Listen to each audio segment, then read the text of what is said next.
Duffy is my guest this morning. Thanks for being here. Well, it certainly takes a lumberjack to bring the wood. Hey, good morning, Elizabeth. Good morning. So where's the fair debate when it comes to Obamacare, and why is the liberal media standing in the way of having? First of all, I don't think it's been fair. Mainstream media hasn't been willing to actually report the last offer that we've made to the administration before the government shut down. All we had asked the president to do is, one, fully fund the government. Number two, have the president, Jay Carney, and the whole administration go into Obamacare like members of Congress and the rest of America.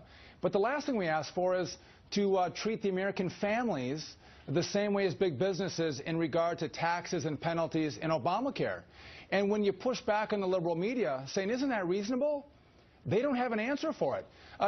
Elizabeth, I don't know if you know, Jon Stewart at Comedy Central was the first one to ask not even a tough question, a question to the administration about why they won't join us in some reasonable proposals. And Kathleen Sebelius, the Secretary of Health and Human Services, couldn't answer their question. They're just not used to getting asked any tough questions in regard to this current debate on the shutdown. Right. No, certainly not. And on Tuesday, there was an hour-long conference where the president spoke and answered questions, but none from TV reporters, and no questions were asked about Obamacare. What are your thoughts on that? Well, I think the president is taking softball questions. I mean, you look at the Huffington Post asking easy questions to the president. He doesn't want to be asked the hard questions like, why won't you join Obamacare? Why isn't your wife at the computer signing up like other Americans trying to get onto the website? Because they don't have a good answer for that. So they want to skirt around the tough questions and the reasonable proposals from our side of the aisle and get easy questions that tee them up to sell their story. But I don't think that can last very long. You're starting to see the liberal media crack and tell some of these stories. Wolf Blitzer was actually out saying maybe the Republicans were right. Maybe there should have been a one-year delay after we've seen how poorly Obamacare has been rolled out. It might have been pretty wise on behalf of the administration to take a one-year delay and get all the kinks worked out. I mean, we've been told we're asking the wrong questions when someone asks the question.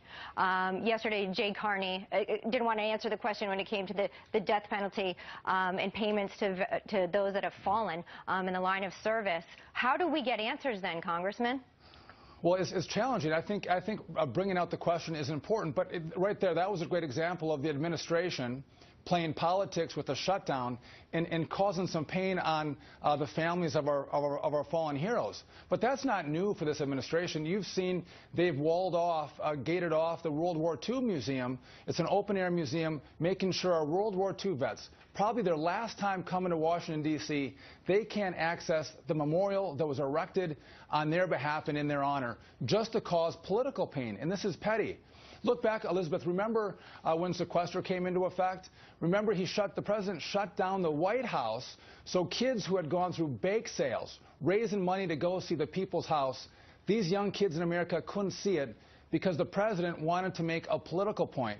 And I think that's what's so sad about petty politics and trying to inflict pain on Americans that should be left out of this debate and can be left out of the debate. The president's trying to use them as pawns to make points. Congressman Sean Duffy. I call you Duffy, by the way. We thank you for being